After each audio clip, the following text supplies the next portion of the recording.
नवासी को बास्तिल के किले से शुरू हुई। बास्तिल के किले से सभी नफरत करते थे। क्यों नफरत करते थे, पूरे पाठ में। हेलो छात्रों, आपका पसंदीदा चैनल साईं एजुकेशन गुरु में पुनः आप सभी का स्वागत है। तो कक्षा 9 के लिए सामाजिक विज्ञान पढ़ाने जा रहे हैं, जिसके लिए एक नए बैच की शुरुआत हुई है, जिस बैच का नाम है नचिकेता बैच। आप इसे देखना ना भूलें। बिल्कुल आपको लगेगा सामाजिक विज्ञान के नए तौर तरीकों को अपनाते हुए, नए पाठ्यक्रम को शामिल करते हुए, नई तरीका से इसमें रुचिकर बताया गया है, जिसे सुन करके आपको लगेगा कि पूरे सामाजिक विज्ञान का समरस को हम प्राप्त कर लिए हैं। जो नए हैं बंधु, वो आप सब्सक्राइब जरूर कर लें, बेल आइकन को भी दबा दें, ताकि आपको जानकारियां आपके तक पहुंचता रहे। तो चलिए शुरू करते हैं। इतिहास विषय का पहला चैप्टर जो है फ्रांसीसी क्रांति। इस फ्रांसीसी क्रांति में पहला हम लोग क्या क्या देखेंगे, इसके महत्वपूर्ण तथ्यों को सबसे पहले सुन लिया जाए। पहला फ्रांसीसी क्रांति, जी हाँ, 1789 में फ्रांसीसी क्रांति शुरू हुई थी। 1789, जिसको हिंदी में 1789 कहते हैं, मध्यम वर्ग द्वारा शुरू की गई घटनाओं की श्रृंखलाओं ने उच्च वर्गों को झकझोर दिया था। लोगों ने राजशाही के क्रूर शासन के खिलाफ विद्रोह किया था। इस क्रांति ने स्वतंत्रता, बंधुत्व और समानता के विचारों को सामने रखा है। क्रांति की शुरुआत 14 जुलाई 1789 को बास्तिल के किले से हुई है। याद रखिए बच्चों, विभिन्न प्रकार के प्रतियोगिता में विशेष महत्वपूर्ण है, इसलिए याद रखिएगा। यह क्रांति की शुरुआत 14 जुलाई 1789 को बास्तिल के किले से शुरू हुई। बास्तिल के किले से सभी नफरत करते थे। क्यों नफरत करते थे, पूरे पाठ में सुनिएगा आगे चल करके। क्योंकि बास्तिल का किला सम्राट की निरंकुश शक्तियों का प्रतीक था। 14 जुलाई 1789 को क्रूर भीड़ ने बास्तिल के किले को तोड़ दिया और राजनीतिक कैदियों को रिहा करवा लिया था। फ्रांसीसी क्रांति के कारण को हम लोग जानेंगे इस अध्याय में।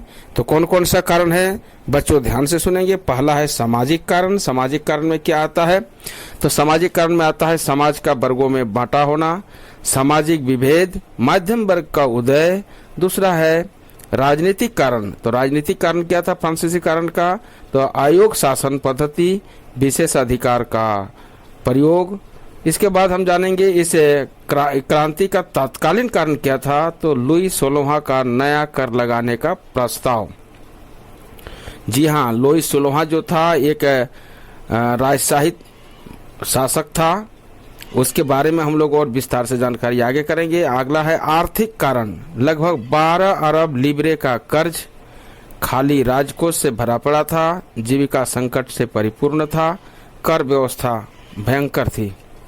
आप देखेंगे फ्रांसीसी क्रांति के कारण, तो सुधारकों एवं विचारकों का प्रभाव किस तरह से इसमें अमल हुआ। सबसे पहले कौन कौन से विचारक हुए जिसका प्रभाव देखने को मिलता है इस क्रांति में, तो पहला है रूसो, दूसरा है मिराबियो, अगला है आबे सिया। और इसके बाद 18वीं शताब्दी के दौरान फ्रांसीसी समाज 3 वर्गों में विभाजित था। इसको भी देखना, ये सामाजिक कारण में आता है। फ्रांसीसी सामाजिक कारण में क्या है, तो 18वीं शताब्दी के दौरान फ्रांसीसी समाज के 3 वर्गों में बांटना। पहला था प्रथम स्टेट, जिसमें चर्च के पादरी आते थे। पहले वाला में क्या आता है, चर्च के पादरी। दूसरे में आता है दूसरे स्टेट में, जिसमें फ्रांसीसी समाज का कुलीन वर्ग आता है। तीसरे स्टेट में आता है जिसमें बड़े व्यवसायी, व्यापारी, अदालती कर्मचारी, वकील, किसान, कारीगर, भूमिहीन मजदूर आदि आते हैं। इस तरह से 18वीं सदी के जो फ्रांसीसी कारण है, उसका सामाजिक कारण में 3 वर्गों में बटा हुआ था। प्रथम स्टेट, द्वितीय स्टेट, तृतीय स्टेट। लगभग 60% जमीन पर कुलीनों, चर्चों और तीसरे स्टेट के अमीरों का अधिकार था। ताइद क्या है, इसमें महत्वपूर्ण तथ्य यह है पाठ का, उसको याद रखिएगा। ताइद जो है तृतीय स्टेट से चर्च द्वारा वसूला जाने वाला कर था। टाइल क्या है, यह तृतीय स्टेट से सरकार द्वारा वसूले जाने वाला टैक्स था। अगला देखेंगे, प्रथम 2 स्टेट पादरी वर्ग और कुलीन वर्ग के लोगों को जन्म से ही कुछ विशेष अधिकार प्राप्त थे, जैसे राज्य को दिए जाने वाला कर जिसको टैक्स से छूट था। बता देते हैं दोनों वर्ग के लोगों को विशेष छूट। राज्य के सभी टैक्स केवल तृतीय स्टेट द्वारा वहन किए जाते थे। बच्चों याद रखिए, तृतीय स्टेट में पढ़े लिखे वकील, डॉक्टर, मास्टर और किसान यही सब आते थे और उन्हीं को सभी प्रकार का कर देना पड़ता था। तो बताइए, यदि सभी प्रकार के कर देना हो तो क्या वो विद्रोह करेगा कि नहीं। फ्रांसीसी क्रांति का आर्थिक कारण था निर्वाह संकट। फ्रांस की जनसंख्या 1715 में लगभग 2.3 करोड़ से बढ़कर के 1789 में 2.8 करोड़ हो गई थी। याद रखिएगा इसमें किस तरह था, 1715 में कितना था, 2.3 करोड़, और जब 1789 में आया तो 2.8 करोड़ हो गया। जनसंख्या भी बड़ी होगी। अनाज उत्पादन की तुलना में उसकी मांग काफी तेजी से बढ़ी। अधिकांश लोगों के मुख्य खाद्य पावरोटी की कीमत में तेजी से वृद्धि हो गई। इसके बाद देखते हैं आर्थिक कारण। फ्रांसीसी क्रांति के आर्थिक कारण में क्या क्या है। आर्थिक कारण में है अधिकतर कामगार कारखानों में मजदूरी करते थे। उनकी मजदूरी मालिक तय करते थे, लेकिन मजदूरी महंगाई के दर से नहीं बढ़ रही थी। जिस तरह का काम कर रहा था पेमेंट उस तरह नहीं बढ़ पा रहा था। लगभग फलस्वरूप अमीर गरीब की खाई चौड़ी होती चली गई। अमीर लोग अमीर पर मस्ती थे, गरीब लोग गरीब होते चले गए। स्थितियां तब और बदतर हो जाती है जब सूखे या ओले के प्रकोप से पैदावार गिर जाती है, पैदावार उत्पन्न नहीं होता है। इससे रोजी रोटी का संकट पैदा हो जाता है। ऐसे जीविका संकट प्राचीन राजतंत्र के दौरान फ्रांस में काफी आम थे। इससे खाद्यान्नों की कमी या जीवन निर्वाह संकट पैदा हो गया था। पुराने शासक के दौरान बार बार होने लगा था। अब हम लोग देखेंगे फ्रांसीसी क्रांति के राजनीतिक कारण क्या था। आर्थिक में तो देख लिए, राजनीतिक कारण में देखेंगे मध्यम वर्ग जिसमें वकील, शिक्षक, इसके बाद है लेखक, विचारक आदि आते थे, ने जन्म आधारित विशेष अधिकार पर प्रश्न उठाने का भी शुरू कर दिए थे। अब इसके बाद देखते हैं फ्रांसीसी क्रांति के राजनीतिक कारण। जी हाँ, राजनीतिक कारण में क्या है। पहला है मध्यम वर्ग। मध्यम वर्ग में 18वीं सदी में एक नए सामाजिक समूह का उदय हुआ जिसे मध्यम वर्ग कहा गया है। उभरते मध्यम वर्ग ने विशेष अधिकारों के अंत की कल्पना की, जिसने ऊनी तथा रेशमी वस्त्रों के उत्पादन के बल पर संपत्ति अर्जित की थी। यह सभी पढ़े लिखे होते थे और इनका मानना था कि समाज के किसी भी समूह के पास जन्मना विशेष अधिकार नहीं होना चाहिए। अब देखते हैं लुई 16वां कौन था, उसके बारे में किस तरह से चर्चाएं हैं और जानकारी हासिल करते हैं। वो फ्रांस के बुर्बी राजवंशों का राजा था। जी हाँ, कौन से राजवंश है, तो बुर्बी राजवंशों का राजा था। उनका विवाह ऑस्ट्रिया की राजकुमारी मेरी एंतोइनेट से हुआ था। राजरोहण के समय उसका राजकोष खाली था, जिसे निम्नलिखित कारण थे। याद रखिए 20 वर्ष की उम्र में उसकी शादी हुई है। लंबे युद्धों के कारण वित्तीय संसाधनों का नष्ट होना, पूर्ववर्ती राजाओं की शान शौकत पर फिजूल खर्ची में आगे थे। अमेरिकी स्वतंत्रता संघर्ष में ब्रिटेन के खिलाफ अमेरिका की सहायता करना, जनसंख्या का बढ़ना और जीविका संकट। इसके बाद देखते हैं क्रांति की शुरुआत कैसे हुई। क्रांति की शुरुआत के लिए हम लोग ध्यान रखेंगे फ्रांसीसी सम्राट लुई 16वां ने 5 मई 1789 को नए करों के प्रस्ताव के अनुमोदन के लिए स्टेट जनरल की बैठक बुलाई। जी हाँ, याद रखिएगा 5 मई को ये स्टेट जनरल की बैठक बुलाई गई थी 1789 में। किसानों, औरतों और कारीगरों की सभा में प्रवेश वर्जित था। वहाँ कौन कौन लोग नहीं जा सकते थे, ना किसान जा सकते थे, ना औरतें जा सकती थे, ना कारीगर जा सकते थे, वहाँ वर्जित था। फिर भी लगभग 40,000 पत्रों के माध्यम से उनकी शिकायतें व मांगों की सूची बनाई गई, जिसे उनके प्रतिनिधि अपने साथ लेकर आए थे। स्टेट जनरल के नियमों के अनुसार प्रत्येक वर्ग को एक मत देने का अधिकार था। नियम याद रखिएगा, स्टेट जनरल के अनुसार क्या था, प्रत्येक वर्ग के एक मत माने एक ही वोट दे सकता था। जिस वक्त नेशनल असेंबली संविधान का प्रारूप तैयार करने में व्यस्त थी, पूरा फ्रांस आंदोलित हो रहा था। कड़ाके की ठंड के कारण फसल खराब हो गई थी, पावरोटी की कीमतें आसमान को छू रही थी, इतने महंगाई बढ़ गई थी। बेकरी मालिक स्थिति का फायदा उठाते हुए जमाखोरी पर लगे हुए थे। जितना सको धन लूटो। बेकरी की दुकानों पर घंटों के इंतजार के बाद गुस्साई औरतों की भीड़ ने दुकान पर धावा बोल दिया। मान लो कोई सवेरे से खड़ा है और जब उसका नंबर आता है उस समय जब खाने के लिए उसको पावरोटी नहीं मिलता है पैसा देने के बाद भी, तो बताइए उनको गुस्सा बढ़ेगा कि नहीं। दूसरी तरफ सम्राट ने सेना को पेरिस में प्रवेश करने के लिए आदेश दे दिया था। इधर पेरिस में सेना को प्रवेश करने का आदेश दे दिया। भीड़ ने 14 जुलाई को बास्तिल पर धावा बोलकर उसे नेस्ताबूद कर दिया, मतलब नष्ट कर दिया। देहाती इलाकों में गांव-गांव यह अफवाह फैल गई कि जागीरों के मालिक ने भाड़े पर लुटेरे को बुलाया है जो पक्की फसलों को तबाह करने के लिए निकल पड़े हैं। कई जिलों में डर से आक्रांत होकर किसानों ने कुदालों से ग्रामीण किलों पर आक्रमण कर दिया। चलो लड़ेगा किस पर, तो कुदालों पर लड़ाई शुरू कर दिया।